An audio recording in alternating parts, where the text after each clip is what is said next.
Hello friends, welcome to my YouTube channel Seth study point by Girish Chandra Seth. आज का topic है वेद। वेद मतलब ज्ञान। वेद प्राचीन भारत के प्राचीनतम साहित्य हैं। वेद हिंदुओं के प्राचीनतम आधारभूत धर्म ग्रंथ हैं।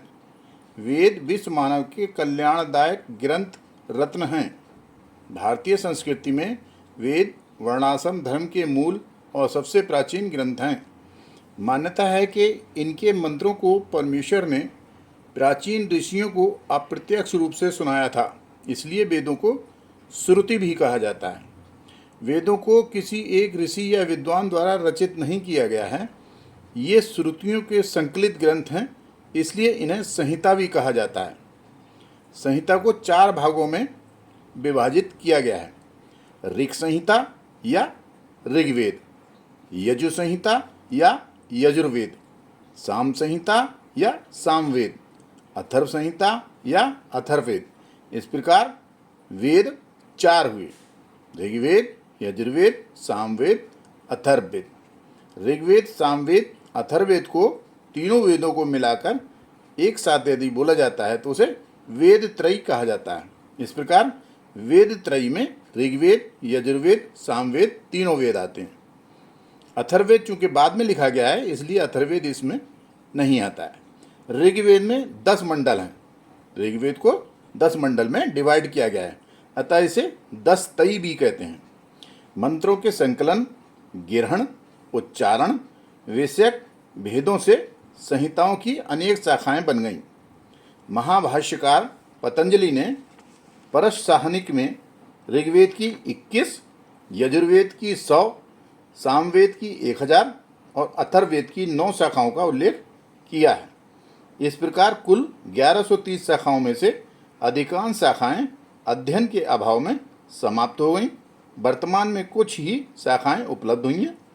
आज हम इस वीडियो के माध्यम से प्रथम वेद संहिता मतलब पहला वेद या ऋक् संहिता, ऋग्वेद की जानकारी उपलब्ध कराने का प्रयास करेंगे।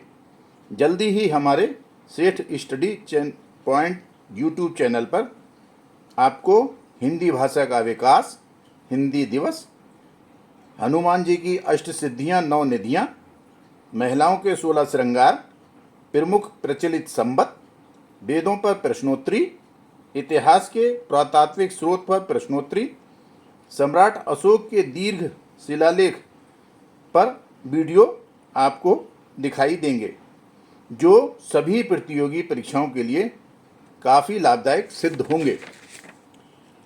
हमारा ये चैनल आपको फ्री ज्ञान बढ़ाने का मौका दे रहा है, अतः आप यदि किसी परीक्षा हेतु प्रयासरत हैं तो कृपया वीडियो को पूर्णतः देखकर लाभ उठाने का प्रयास करें। यदि वीडियो आपको अच्छी लगे तो कृपया सब्सक्राइब, शेयर, लाइक, कमेंट करें। इसी से हमारा उत्साहवर्धन होता है। चलिए देरी ना करते हुए आज हम ऋग्वेद पर आपको जानकारी प्राप्त कराने का प्रयास करते हैं। ऋच्यन्ते स्तूयन्ते अनया इति ऋक्, अर्थात देवताओं की स्तुतियों या उनके प्रति गाई गई प्रार्थनाओं का वेद ऋग्वेद कहलाता है। विश्व का ये सबसे प्राचीनतम ग्रंथ है। भाषा भाव की दृष्टि से ऋग्वेद अन्य वेदों से प्राचीन है। यदि इसके रचना काल के संबंध में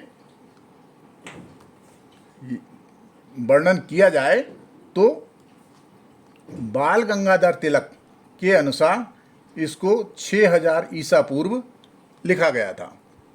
मैक्स मूलर के अनुसार ये 1200 ईसा पूर्व से 1000 ईसा पूर्व के बीच में लिखा गया। विंटर नित्स के अनुसार यह वेद 3000 ईसा पूर्व लिखा गया। सर्वमान मत जो है वो 1500 ईसा पूर्व से 1000 ईसा पूर्व का माना जाता है। यदि मंत्रों की बात की जाए तो शौनक ऋषि के अनुसार ऋग्वेद में 10,580 मंत्र, 1,53,826 शब्द, 4,32,000 अक्षर हैं।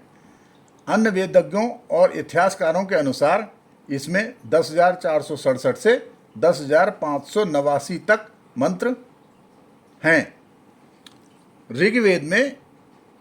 ऋग्वेद को 14 छंदों में रचित किया गया है। सबसे ज़्यादा मंत्र जो हैं वो त्रिष्टुप, गायत्री, जगती, अनुष्टुप छंद में लिखे गए हैं। ऋग्वेद की यदि ऋत्विक की बात की जाए तो उसे होता या होत्र कहते हैं।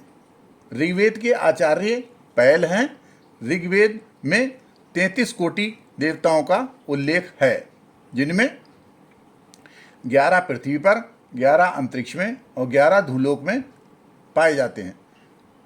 यहाँ कोटि का अर्थ प्रकार है, ना कि संख्यात्मक करोड़। ऋग्वेद के देवता अग्नि देवता हैं।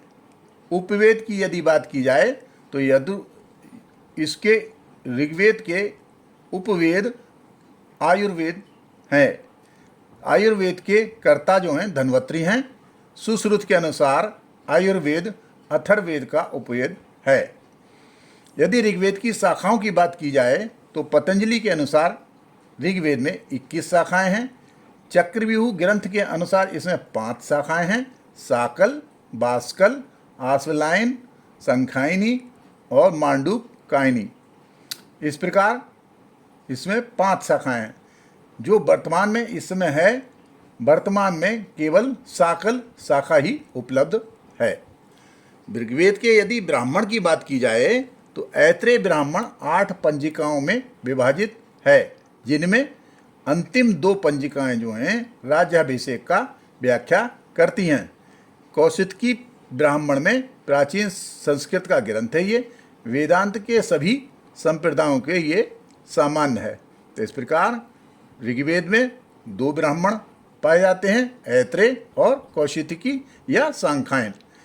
ऋग्वेद के यदि आरण्यक की बात की जाए तो आरण्यकों में अनुष्ठान के प्रतीकात्मक अर्थ की गुप्त व्याख्या व बलिदान के आंतरिक ध्यानात्मक अर्थ की चर्चा की जाती है। ऋग्वेद के आरण्यक, ऐत्रेय और सांख्यायन हैं। ऋग्वेद के यदि उपनिषद की बात की जाए तो सबसे उपनिषद की संख्या 108 है, लेकिन जो ऋग्वेद का उपनिषद है वो ऐत्रेय और सांख्यायनी हैं। उपनिषदों में सबसे बड़ा जो उपनिषद है वो बृहदारण्यक उपनिषद कहलाता है। सबसे छोटा उपनिषद जो है वो मांडूक उपनिषद कहलाता है। सबसे प्राचीन उपनिषद छांदोग्य उपनिषद कहलाता है। सबसे बाद का उपनिषद मैत्राणी उपनिषद कहलाता है। आरण्यक और उपनिषद के संबंध में हम विस्तृत विवरण बाद में आपको दूसरी वीडियो में उपलब्ध कराएंगे। ऋग्वेद की यदि शिक्षा ग्रंथ की बात की जाए तो मंत्र ऋचाओं का उच्चारण के साथ किस प्रकार पढ़ना है ये उल्लेख शिक्षा ग्रंथ में होता है। ऋग्वेद की शिक्षा ग्रंथ हैं पाणिनीय स्वैरांकुशा शिक्षा, षोडश श्लोकी शिक्षा, सहसीरीय शिक्षा और आपिशाली शिक्षा। इस प्रकार ये 5 शिक्षा ग्रंथ ऋग्वेद के हैं। यदि ऋग्वेद के स्रोत सूत की बात की जाए तो इसके स्रोत सूत सांख्यायन, आश्वलायन हैं। स्रोत सूत्र वैदिक ग्रंथ हैं और वस्तुतः वैदिक कर्मकांड का कल्प विधान है। इसमें हवन, याग, इष्ट और सत्र पिलकपित हैं। यदि ऋग्वेद के गुहासूत्र की बात की जाए तो आश्वलायन गुहासूत्र, सांख्यायन गुहासूत्र और कौशित की सेवा सूत्र में अपनी अपनी शाखा के कर्मकांड की को प्रतिपादित करते हैं। ऋग्वेद में 3 गुहासूत्र हैं, आश्वलायन, सांख्यायन और कौशितकी। यदि ऋग्वेद के धर्मसूत्र की बात की जाए तो इसका धर्मसूत्र वाशिष्ठ कहलाता है। धर्मसूत्रों में वर्णाश्रम धर्म, व्यक्तिगत आचरण, राजा और प्रजा के कर्तव्य आदि का विधान होता है। ऋग्वेद के धर्मसूत्र में वशिष्ठ आता है। यदि ऋग्वेद के संवाद सूक्त की बात की जाए तो इसमें 7 संवाद सूत्र मिलते हैं। पुरूरवा और उर्वशी संवाद का ऋग्वेद के 10वें मंडल में 95वां सूक्त है। यम ममी संवाद 10वें मंडल के 10वें सूक्त में है। शर्मा पाणी संवाद 10वें मंडल के 108वें सूक्त में है। इंद्र इंद्राणी विरष्काणी संवाद 10वें मंडल के 86वें सूक्त में है। अगस्त लोपामुद्रा संवाद पहले मंडल के 179 सूक्त में है। विश्वामित्र नदी संवाद तीसरे मंडल के 33वें सूक्त में है। वशिष्ठ सुधा संवाद 7वें मंडल के 83 में सूक्त में है। ऋग्वेद के यदि मंडलानुसार सूक्तों की संख्या का यदि उल्लेख किया जाए तो पहले मंडल में 191 सूक्त, दूसरे मंडल में 43 सूक्त, तीसरे मंडल में 62 सूक्त, चौथे मंडल में 56 सूक्त, पांचवें मंडल में 87 सूक्त, छठे मंडल में 75 सूक्त, सातवें मंडल में 104 सूक्त, आठवें मंडल में 92 + 11 सूक्त, नवें मंडल में 114 सूक्त और 10वें मंडल में 191 सूक्त हैं। ऋग्वेद के यदि मंडल और उनके ऋषि के हिसाब से देखा जाए तो पहले मंडल के ऋषि मधुच्छंदा, मेघातिथि, दीर्घतमा और अगस्त हैं। दूसरे मंडल के गिरहसमद और उनके वंशज हैं।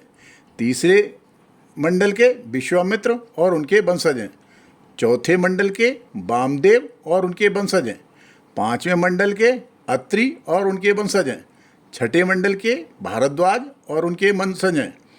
सातवें मंडल के वशिष्ठ और उनके वंशज हैं। आठवें मंडल के कंडु, अंगिरा और उनके वंशज हैं। नवें मंडल को अनेक ऋषियों ने संग्रह किया और 10वें मंडल को भी अनेक ऋषियों ने संग्रह किया है। प्रमुख सूक्त जो हैं इसमें, यदि ऋग्वेद के प्रमुख सूक्तों के संबंध में बात की जाए तो पुरुष सूक्त 10वें मंडल के 90वां सूक्त पुरुष सूक्त कहलाता है। 10वें मंडल का 129वां सूक्त नासदीय सूक्त कहलाता है। 10वें मंडल का 121वां सूक्त हिरण्यगर्भ सूक्त कहलाता है। 10वें मंडल का 191वां सूक्त संज्ञान सूक्त कहलाता है। 10वें मंडल का 34वां सूक्त अक्ष सूक्त कहलाता है। 10वें मंडल का 85वां सूक्त विवाह सूक्त कहलाता है। इस प्रकार प्रमुख सूक्त जो हैं वो 6 ऋग्वेद में पाए गए हैं। यदि व्याख्याकार और भाष्यकार की बात की जाए तो इसके प्रमुख भाष्यकार या व्याख्याकार आचार्य यास्क, आचार्य सायण, स्वामी दयानंद सरस्वती और स्वामी महर्षि अरविंद हैं। ऋग्वेद के विभागों की बात की जाए तो ऋग्वेद 2 विभाग से किया गया है, एक अष्टम क्रम, एक मंडल क्रम। अष्टम क्रम में समस्त ऋग्वेद को 8 अष्टकों में विभक्त किया गया है। प्रत्येक अष्टक में 8 अध्याय हैं। प्रत्येक अध्याय को अध्ययन की सुविधा के लिए वर्गों में बांटा गया है। इस प्रकार ऋग्वेद में 8 अष्टक, 64 अध्याय, 2006 वर्ग हैं। मंडल क्रम की बात की जाए तो मंडल क्रम में कुल 10 मंडल, 85 अनुवाक और 1017 सूक्त हैं। 110 मंडल 10 मंडल होने के कारण इसे 10 तई भी कहते हैं। इन सूक्तों के अतिरिक्त 11 सूत्र बाल खिल्ल नाम से विख्यात हैं, जिनका स्थान अष्टम मंडल के मध्य सूक्त 49 से 59 तक है। मंत्रों की संख्या 80 है। खिल, ये खिल क्या है? खिल का अर्थ है परिशिष्ट या बाद में जोड़े गए मंत्र। अष्टम मंडल में मुक्त सूक्त 92 हैं, जबकि खिल सूक्तों सहित ये संख्या 103 हो जाती है। इस प्रकार ऋग्वेद में कुल 1028 सूक्त हैं। खिल सूक्तों को स्वाध्याय के लिए पढ़ने का विधान है, किंतु ना तो इनका पद पाठ मिलता है और ना ही आहार गणना में इनका समावेश होता है। ऋग्वेद में महामृत्युंजय मंत्र 7वें मंडल के 59वें सूक्त में 12वां मंत्र वर्णित है। विश्वविख्यात गायत्री मंत्र 3रे मंडल के 62वें सूक्त में 10वें मंत्र को गायत्री सूत्र में वर्णित है। प्रथम व दसम मंडल को सबसे नया माना जाता है। दोनों में सूक्त संख्या भी समान है 191। द्वितीय से सप्तम मंडल तक का भाग ऋग्वेद का सबसे प्राचीनतम अंश है। नवम मंडल के सभी सूक्त सोम देवता के गुण गाते हैं। इस सोम देवता के सूक्त वाले नवम मंडल को पवमान मंडल भी कहते हैं। नवें मंडल में सोमरस की प्रशंसा की गई है। इसमें कृषि का उल्लेख ऋग्वेद में कृषि का उल्लेख 24 बार किया गया है और ऋग्वेद में गाय को अन्य शब्द से उल्लेख किया गया है। ऋग्वेद में राजा का पद वंशानुगत होता था, मतलब राजाओं की तरह पहले की तरह वंशानुगत होता था। इस प्रकार इस वीडियो के माध्यम से हमने आपको ऋग्वेद के संबंध में एक सामान्य जानकारी आपको उपलब्ध कराने का प्रयास किया है। यदि आपको ये वीडियो अच्छा लगा हो तो इसे सब्सक्राइब, लाइक, शेयर, कमेंट करें ताकि इसी से हमारा उत्साहवर्धन होता है। Thank you. जय हिंद, जय भारत।